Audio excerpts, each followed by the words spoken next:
കോൺഗ്രസിലെ മറ്റൊരു പ്രവണതയെക്കുറിച്ചാണ് ഇപ്പോൾ സംസാരിക്കാൻ പോകുന്നത്.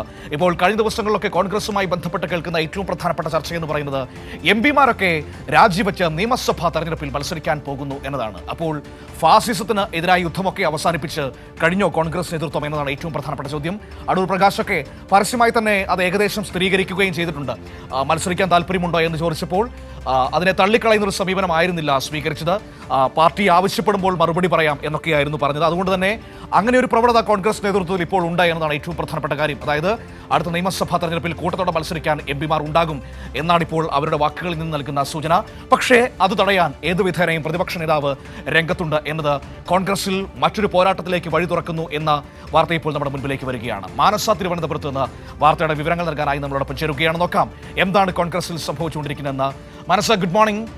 എംപിമാരെല്ലാം കൂട്ടത്തോടെ നിയമസഭാ തെരഞ്ഞെടുപ്പിൽ മത്സരിക്കാൻ വരുന്നു എന്നതാണോ കോൺഗ്രസിലെ ഏറ്റവും പുതിയ വാർത്താവിശേഷം? അതിന് തടയിടാൻ നീക്കങ്ങളുമായി പ്രതിപക്ഷ നേതാവ് കരുനീക്കങ്ങൾ തുടങ്ങിയിരിക്കുന്നു എന്നാണോ മനസ്സിലാക്കാൻ കഴിയുന്നത്?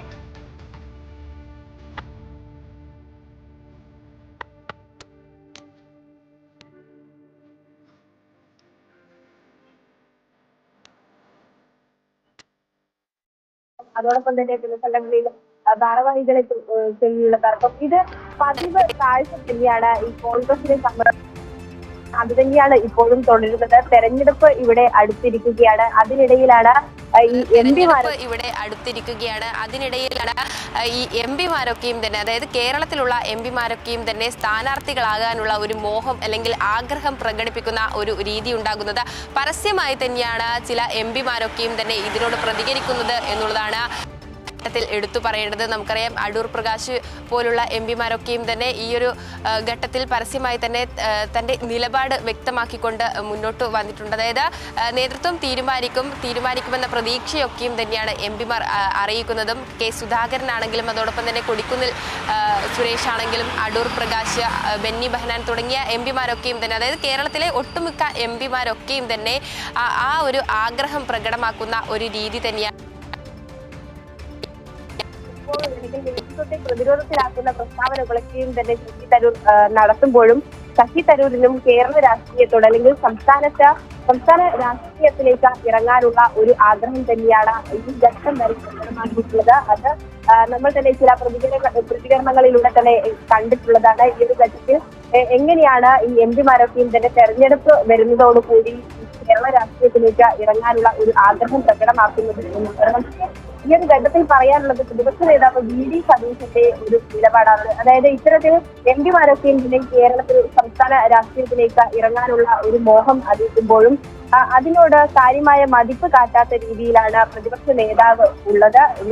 പ്രതിപക്ഷ നേതാവ് കഴിഞ്ഞ ദിവസവും അല്ലെങ്കിൽ കഴിഞ്ഞ ദിവസങ്ങളിൽ മാധ്യമങ്ങളോടുള്ള പ്രതികരണത്തിൽ തന്നെ അത് ആ ഒരു നിലപാട് എത്രത്തോളമാണ് എന്നത് വ്യക്തമാക്കിയതാണ്. കാരണം ഇത്തരത്തിൽ തെരഞ്ഞെടുപ്പിനെ മുന്നോട്ട് നയിക്കേണ്ട ആളുകളെ തീരുമാനിക്കേണ്ട ഘട്ടത്തിലാണ് എംപിമാരൊക്കെയും തന്നെ തങ്ങൾക്ക് സ്ഥാനാർത്ഥികളാകണം, അല്ലെങ്കിൽ കേരള രാഷ്ട്രീയത്തിലേക്ക് സംസ്ഥാന രാഷ്ട്രീയത്തിലേക്ക് ഇറങ്ങണം എന്ന ഒരു അഭിപ്രായം മറ്റ് ആളുകൾ ഒപ്പം തന്നെ മറ്റ് ആളുകൾ, അതായത് ബാക്കിയുള്ള നേതാക്കളൊക്കെയും തന്നെ സ്ഥാനാർത്ഥികളാകാനുള്ള ഒരു വ്യാമോഹത്തിലും അതോടൊപ്പം തന്നെ അതിനായുള്ള തർക്കവും തുടരുന്നതിനിടയിലാണ് അതിൻ്റെ ഇടയിൽ എംപിമാരും കൂടി ഇത്തരത്തിലൊരു തർക്കത്തിലേക്ക് നീങ്ങുന്നത്. ഏതായാലും കോൺഗ്രസ് നേതൃത്വം പ്രതിരോധത്തിലേക്കാകുന്ന ഒരു ഘട്ടം തന്നെയാണ് ഉള്ളത്. അത് വി ഡി സതീശന്റെ വാക്കുകളിൽ നിന്ന് തന്നെ വ്യക്തമാണ്. ഈ ഒരു ഘട്ടത്തിൽ പറയാനുള്ളത്, അതായത് തദ്ദേശ തെരഞ്ഞെടുപ്പ് വരാനിരിക്കെയാണ് കോൺഗ്രസിനകത്തെ ഈ ഒരു തർക്കം രൂക്ഷമാകുന്നത്. അതായത് സ്ഥാനാർത്ഥികളെ ുള്ള തർക്കം രൂക്ഷമാകുന്നത് എന്നുള്ളതാണ്. അത് തീർച്ചയായും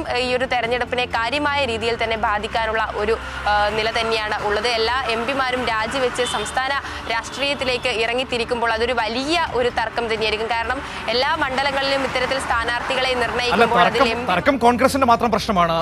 മനസ്സ, തർക്കം കോൺഗ്രസിന്റെ മാത്രം പ്രശ്നമാണ്. തർക്കമല്ല ഇവിടെ പ്രധാനപ്പെട്ട വിഷയം. ഇങ്ങനെ ജനങ്ങളുടെ മുമ്പിലേക്ക് ഇവർ ഇനി എന്തു പറഞ്ഞുകൊണ്ട് വരും? കാരണം ലോക്സഭാ തെരഞ്ഞെടുപ്പിലേക്ക് മത്സരിക്കുന്നു. ഇവിടുന്ന് 19 പേര് ജയിച്ചു പോയിട്ടുണ്ട്. അവരൊക്കെ എംപിമാരാണ്. നാളെ നിയമസഭാ തെരഞ്ഞെടുപ്പ് വരുമ്പോൾ ഇതേ എംപിമാർ നിയമസഭാ തെരഞ്ഞെടുപ്പിലേക്ക് മത്സരിക്കാൻ വന്നാൽ ഈ നാട്ടിലെ ജനങ്ങൾക്ക് ഒരു വിലയുമില്ലേ എന്നാണോ നമ്മൾ മനസ്സിലാക്കേണ്ടത്? ഇപ്പോൾ ചിലപ്പോഴൊക്കെ പാർട്ടികൾ ഒന്നോ രണ്ടോ ആളുകളെയൊക്കെ വിജയസാധ്യതകൾ മുന്നിൽ നിർത്തിക്കൊണ്ട് ഒരുപക്ഷെ നിയമസഭയിൽ നിന്ന് നിൽക്കുന്ന ആളുകളെ തന്നെ ലോക്സഭയിലേക്കും, ലോക്സഭയിൽ നിൽക്കുന്ന ആളുകളെ നിയമസഭയിലേക്കും ഒക്കെ മത്സരിപ്പിക്കാറുണ്ട്. അത് സ്വാഭാവികമാണ്, അത് നമുക്ക് മനസ്സിലാക്കാൻ പറ്റും. പക്ഷേ അതിനപ്പുറത്തേക്ക് എംപിമാർ കൂട്ടത്തോടെ അത്തരത്തിലുള്ള സാധ്യതകൾ തേടുന്നു എന്ന് പറയുമ്പോൾ ഈ നാട്ടിലെ ജനങ്ങളോട് എന്ത് മറുപടിയാണ് കോൺഗ്രസ് നേതൃത്വത്തിന് പറയാനുണ്ടാവുക? അതൊരു പ്രധാനപ്പെട്ട വിഷയമല്ലേ?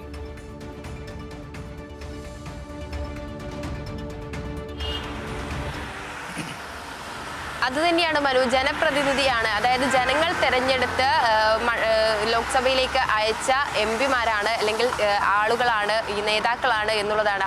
അവരൊക്കെയും തന്നെയാണ് ഇപ്പോൾ സംസ്ഥാന രാഷ്ട്രീയത്തിലേക്ക് തെരഞ്ഞെടുപ്പ് വരുമ്പോൾ തങ്ങൾക്ക് സംസ്ഥാന രാഷ്ട്രീയം മതി എന്ന നിലപാടിൽ നിന്നുകൊണ്ട് ചില കാര്യങ്ങൾ വ്യക്തമാക്കുന്നത്, അല്ലെങ്കിൽ പ്രതികരണങ്ങൾ നടത്തുന്നത്. അതിൽ വ്യക്തമാകുന്നത് ജനങ്ങൾ തെരഞ്ഞെടുത്ത ഒരു ആള് ഇപ്പോൾ അവരുടെ വോട്ടിന്, അല്ലെങ്കിൽ അവരുടെ അഭിപ്രായത്തിന്, അവരുടെ തെരഞ്ഞെടുപ്പിന് എന്ത് വിലയാണ് ഈ ജനപ്രതിനിധികൾ നൽകുന്നത് എന്നുള്ളതാണ് ഇവിടെ എടുത്തു പറയേണ്ടത്. കാരണം നാളെ ഇപ്പോൾ മനു സൂചിപ്പിച്ചതുപോലെ തന്നെ തദ്ദേശ തെരഞ്ഞെടുപ്പ് കഴിഞ്ഞാൽ നിയമസഭാ തെരഞ്ഞെടുപ്പ് വരികയാണ്. ഇനിയിപ്പോൾ നിയമസഭാ തെരഞ്ഞെടുപ്പിലും തങ്ങൾക്ക് മത്സരിക്കണമെന്ന് പറഞ്ഞ് ഈ ഒരു സ്ഥാനം രാജിവെച്ച് വരില്ല എന്നതിന് എന്ത് ഉറപ്പാണ് ഇവിടെ ഉള്ളത് എന്നതാണ് ഇവിടെ പ്രസക്തമാകുന്നത്. അതുകൊണ്ട് തന്നെ ഒരു തെരഞ്ഞെടുപ്പിനെ ഇത്ര ലാഘവത്തോടെയാണോ കോൺഗ്രസ് സമീപിക്കുന്നത്, അല്ലെങ്കിൽ ജനപ്രതിനിധികൾ ഇത്രയും ലാഘവത്തോടെയാണോ അവരുടെ സ്ഥാനങ്ങളെ കാണുന്നത് എന്നതടക്കമുള്ള കാര്യങ്ങൾ തന്നെയാണ് ഇവിടെ ചോദ്യചിഹ്നമായി ഉയരുന്നത് എന്നുള്ളതാണ്. ഏതായാലും കോൺഗ്രസ് നേതൃത്വം വലിയ രീതിയിൽ പ്രതിരോധത്തിലേക്ക് പോകുന്നു എന്നുള്ളതാണ്